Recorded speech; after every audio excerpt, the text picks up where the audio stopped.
Okay, this is going to be a review of Chris Hero's Ring of Honor DVD compilation, Ring of Hero. Okay, so when I'm looking at the Ring of Honor list of compilations that they have at Honor Club, Watch ROH, the ROH app, whatever you want to call it, this is one that really stuck out for me. This is one that I said to myself, what would the reaction be like on YouTube? I said, this is one that I think will be good. I was like, yeah, that's a good one. Most of them I look at and I said, I just don't know if this will go over that well.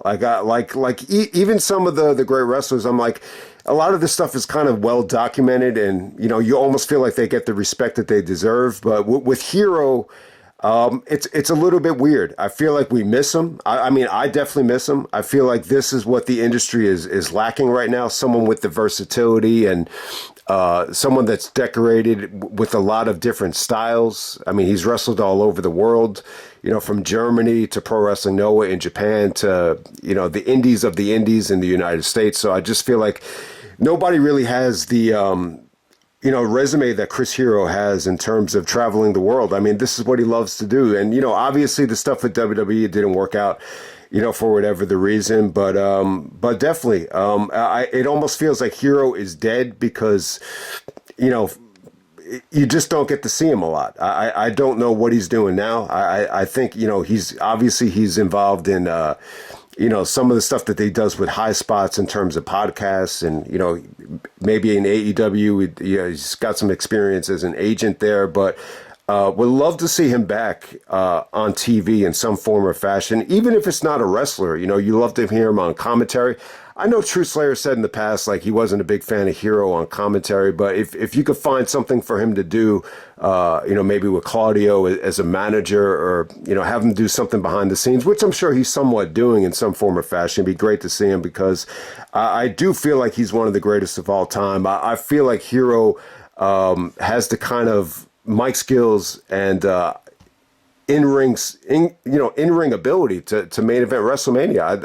I would say that he's that good. Like, if you were to ask me, like, who's better overall, just not looking at their resumes, like Chris Hero or Edge, I might have to give the edge to Hero. And I feel like Hero he has like what a lot of guys are lacking right now. When I'm looking at Raw, or even when I'm looking at AEW, even when I'm looking at his partner, Claudio, I feel like Hero, a lot of these guys are lacking a lot of the versatility, that Chris Hero has. So we're going to go right down to it, man.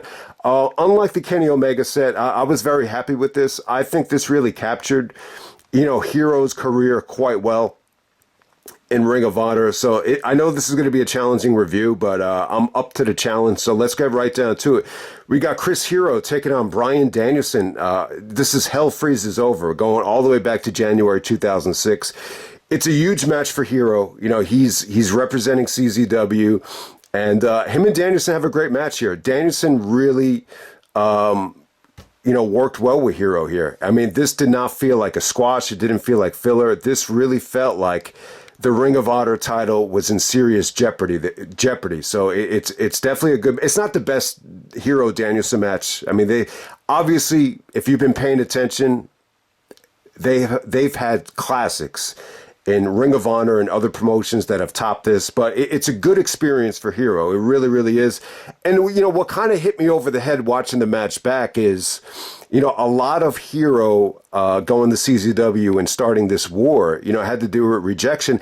I never really, thought of it that much. I always felt like Hero had a lot of respect on the indies. I think the fact that Punk went to bat for him to be part of the Shield, is proof of that. But I think at this time, because of Hero's, lack of physique, and obviously he's had some trouble getting into shape over the years, or maybe he just didn't quite fit the mold of what Gabe Sapolsky wanted him to be at that time. It really felt like someone that was rejected by ROH, and this was his way to kind of get back at the company, leading CZW, and, straight out the gate, Hero's first match against Danielson. It definitely does hold up. It's a historic match. It's not their best work together, but I would say this, it really set the tone, I think, for the CZW feud. The fact that Danielson's able to put Hero over here,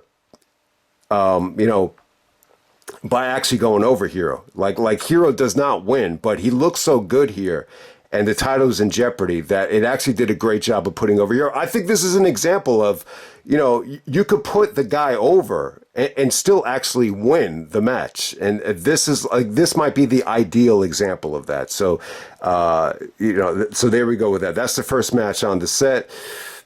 And then we have Hero teaming up with the Necro Butcher and Super Dragon to take on Samoa Joe, BJ Whitmer, and Adam Pearce. This is from the 100th show. There's definitely going to be a classic review of this for the 20th anniversary. Can't wait to talk about it. But yeah, I mean, the environment was just crazy. I mean, it's an incredible environment. The most memorable thing of the match is, Claudio turns heel. He's the turncoat. He's the Benedict. I was going to say Benedict Angle, Benedict Arnold, and he screws over Ring of Honor. He screws Samoa Joe. He kind of blindsides it with the European uppercut, and he reunites with Hero to join CZW. So yeah, it's probably the best moment that CZW had in the ROH CZW feud. So definitely check it out. Next up, we have Hero and Claudio, the Kings of Wrestling, actually winning the tag team titles from Austin Aries and Roderick Strong. This is from Glory by Honor 5, Night 2. Incredible match. This is when Aries is really suffering from a rib injury that he suffered against the Briscoes at Unified. So Hero and Claudio take advantage of that. They hit the KRS-1 on Aries with the bad ribs to put him away. So great victory there. That's when they win the tag team titles for the first time. It came off great. Aries is, I would say this, Aries is kind of compromised because of the rib injury, but the finish is incredible. Next up, we have the Kings of Wrestling taking on the Briscoes. This is from Final Battle 2006. Great match. It's even better than the Aries and Strong match. This might be the most entertaining Briscoes Kings of Wrestling match. I mean, look, I know they had some great matches in 2010, but this really, feels like them delivering in the absolute heyday of Ring of Honor. And yeah, so great stuff there. I mean, this really just captures the Briscoes of just being on the verge of exploding. I mean, that's how good the match was. It's probably the best match from Final Battle 2006. I mean, it really is. Next up, we have Hero taking on Nigel. They actually chose the Death Before Dishonor 5 Night 1 match. This is a pure wrestling rules match. It's not that good of a match. It's really not. I think Hero and Nigel have better matches than this. The match from Driven's a lot better. They probably have matches, in 2008 that were better than this. But the reason they put this on the match was it really captures the essence of the Sweet and Sour stable quite well. And, Hero got on the mic, Larry Sweeney got on the mic, and they just, kind of destroyed Nigel verbally here. Hero had his own rules for this. He's like, rule number 1, thou shalt not be British, because Nigel is British. And then you had Larry Sweeney calling him like limey and everything. But Hero is able to win. Nigel loses all of his rope breaks here because of Sweet and Sour. So it's fun for what it was. It's more of a big win for Hero than a great match. But next up, we have the Survival of the Fittest 2007 from Las Vegas. Great moment for Hero. I'm glad that they put this on here. It's not a great Survival of the Fittest match, but Hero was booked very strong here. He pinned everybody. He showed a lot of charisma. He's actually watching the match in the crowd, just chanting, "This is awesome," kind of mocking the match. But it ended up being one of his catchphrases as he got everyone to chant, "Chris is awesome," in some of the shows after this. But it's a great moment for Hero. There's a lot of swerves. There's a lot of storyline stuff where he tries to pay off guys like Roderick and he takes the money back. So you have to see it to believe it. Hero wins Survival of the Fittest. He's able to defeat Claudio in the finals. And him and Larry Sweeney actually celebrate on the Las Vegas Strip on the outside of the arena. It's really, really cool. I think it's one of the the best moments of Hero's career. You have all these guys coming up to Hero just asking who is he, and like none of the fans actually know who he is, and then there's one guy that actually says he's the man right here, it's Chris Hero, and so it's a great moment. I think this is really a great moment between Hero and Sweeney. Celebrating in Las Vegas after survival of the fittest. You have to see it to believe it. So next up, we have Chris Hero versus El Generico. This is from Glory by Honor 6 in 2007. So yeah, a good win for Hero here. Hero is able to redeem himself from the Race to the Top tournament, and he's able to go over El Generico here. I thought these two guys really clicked here. It really sets up Hero, for Final Battle weekend, where originally he was supposed to be going for the championship and Nigel McGuinness. Next up, so with the match listing here, I got to say this about the DVD. The DVD, actually, they show a lot of the ending to some of Hero's matches here. Like they show the match against Nigel where he actually makes him tap out, but it did not count because Nigel's foot was on the rope. They actually show that. They show Hero celebrating with the title, but ultimately Nigel's able to retain and make Hero tap out with the London Dungeon. They show that, and they actually show the match with Hero, at Final Battle, where it's Hero, Aries, Danielson, and Morishima #1 contender match because Nigel got hurt again. They show that match, but they only show it up until Hero gets eliminated, though. So they don't have the match listed as an official match on the compilation, but they promote the fact that they have extra footage. So the extra footage is just like a lot of the extracurricular stuff that Hero was involved with, whether it's CZW stuff or whether it's like matches that felt important. They even have some Eddie Kingston stuff at the end of the set that doesn't necessarily qualify as actual matches. So I just wanted to make that clear. I'm sorry for the interruption there.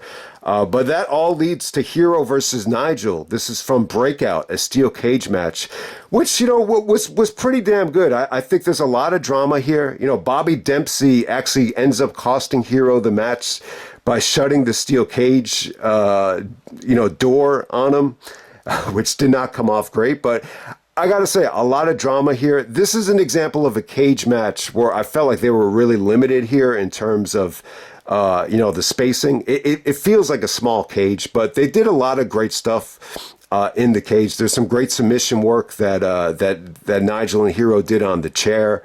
Hero did the half crab while Nigel was locked up on the chair. I thought that was pretty cool. And then Nigel actually does the Tower of London to Hero on the chair. So there's a lot of great stuff going on. Hero's trying to escape through the cage. Nigel's able to escape and beat Hero out of the cage by going over the top. Hero's trying to go out the door, but Bobby Dempsey screws him accidentally there. So the Sweet and Sour guys are totally upset at Bobby Dempsey. So it's cool. It's more of a dramatic match than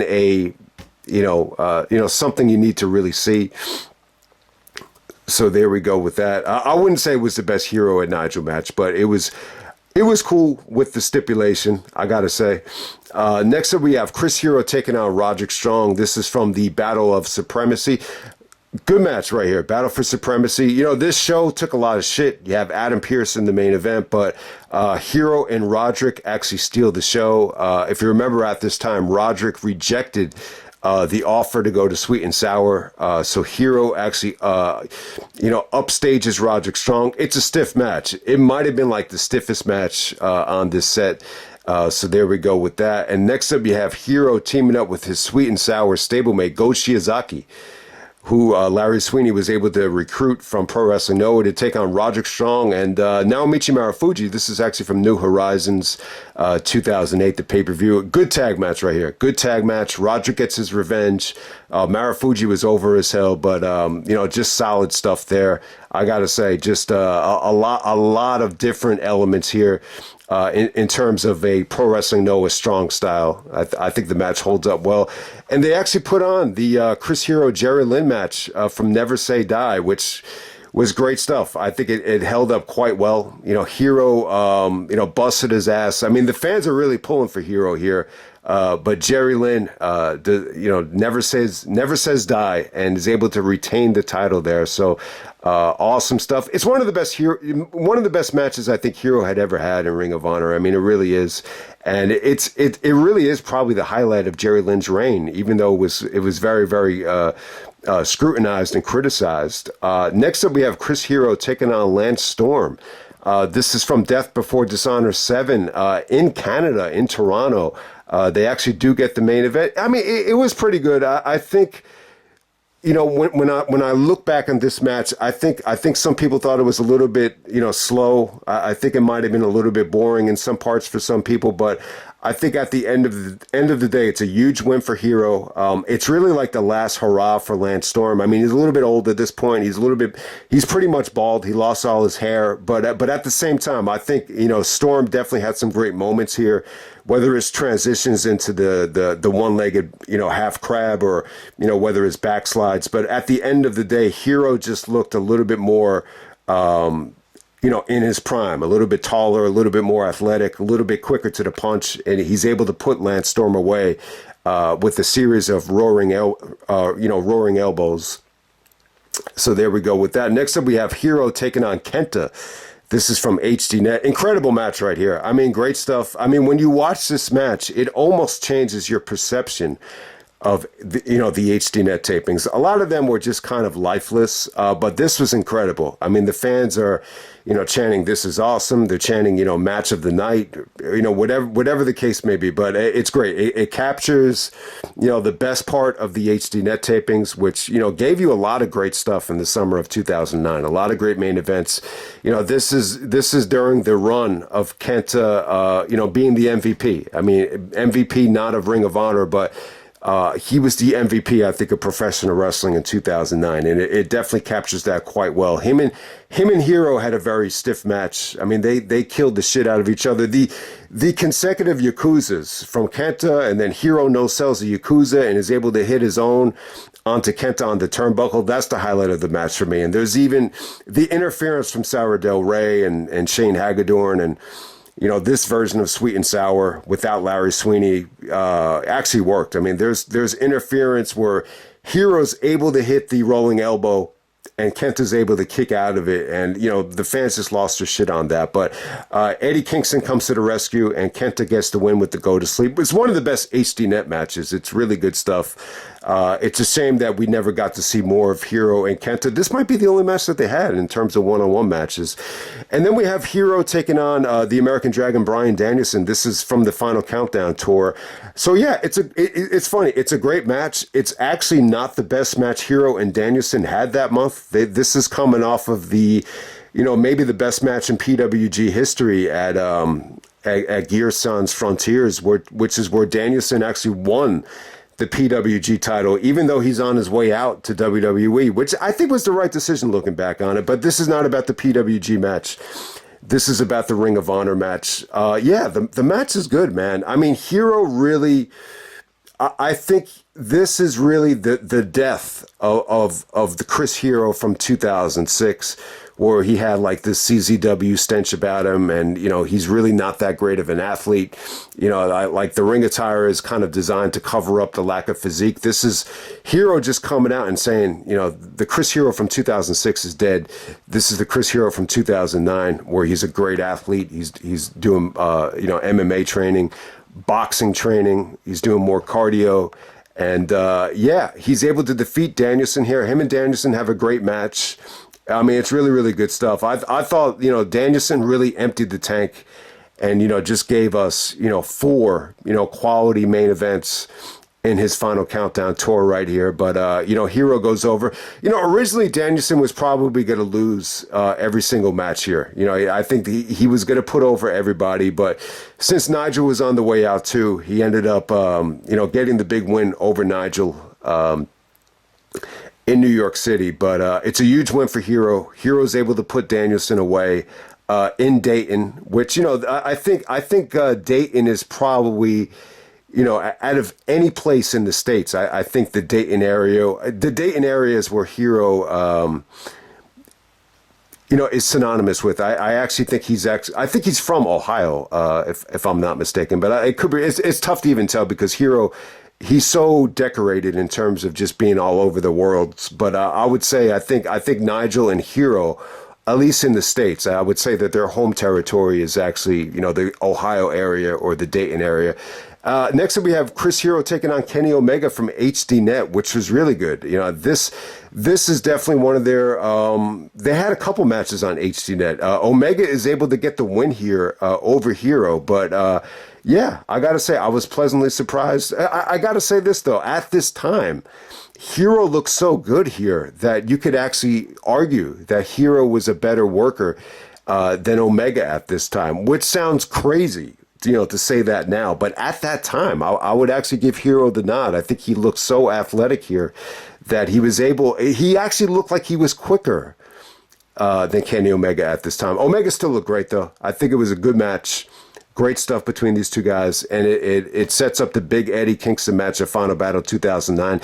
They show a lot of clips of Eddie Kingston, leading up to this last match here. They show Hero getting the win at Glory by Honor 8, with the loaded elbow pad, and then they have the big blow off match at Final Battle 2009, Fight Without Honor, which was very, very weird. Eddie Kingston at the time, they gave him a lot of promo time, and they gave him this big spotlight match. But it really didn't really lead to him being a part of the company, which is really, really weird. Eddie was saying at the time that Hero, kept him from coming to Ring of Honor. Like that was the storyline here. They had a lot of real life, beef or whatever, even going back to CZW. But this is the big blow off match. I would say this, it ended up being the match of the night from Final Battle 2009. I mean, it was just crazy stuff. I mean, the shit that they did with the guardrail, there was a power bomb on the guardrail that they brought into the ring. That was really cool. And I think Eddie looked good here. I think he really looked good. There was more kickouts than you could imagine here. And it surprisingly ended up being the match of the night. And, I would say one of the most important, if not the most important Ring of Honor show ever up to that point. This is really Ring of Honor's first pay-per-view that was live, and they stole the show. So give them credit. I think it's a phenomenal compilation. There's a lot of stuff on here that's a little bit baffling in terms of them, clipping matches. There's a lot of clip matches here that I didn't even talk about here, like the Nigel match where Hero, almost won the title. Even the Final Battle 2007 match is clipped, but it's understandable though. Like, what's the point of showing Aries and Danielson, wrestle another 10 minutes if it's a Chris Hero compilation? So you get the point there. And, I wish there could have been more promos. I feel like Hero's cut a lot of great promos over the years. It'd be very, very difficult to narrow down some of the best Chris Hero promos and incorporate them onto the set. But I think they did a good job with this. I think it was a good set. The only stuff that I feel like is missing, to be honest with you, I'm trying to think what was really missing here.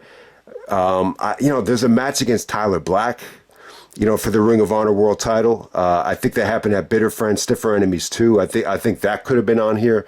There's another match against Davey Richards that could have been on here as well. But I think, this came out in 2012, so they probably didn't want to include like a lot of the recent stuff because a lot of that stuff they were probably still selling at the time. So that does make sense. But it's everything up until 2009, so it doesn't quite capture Hero in his prime. When Hero was in his prime, a lot of that stuff was, with the Kings of Wrestling. But there's actually a Kings of Wrestling compilation as well. So obviously, I didn't expect a lot of the, Kings of Wrestling stuff to be on here. But there's some early stuff on here, which was definitely great. But I loved it, man. I thought this was an incredible compilation. Shout out to Chris Hero. So definitely check it out.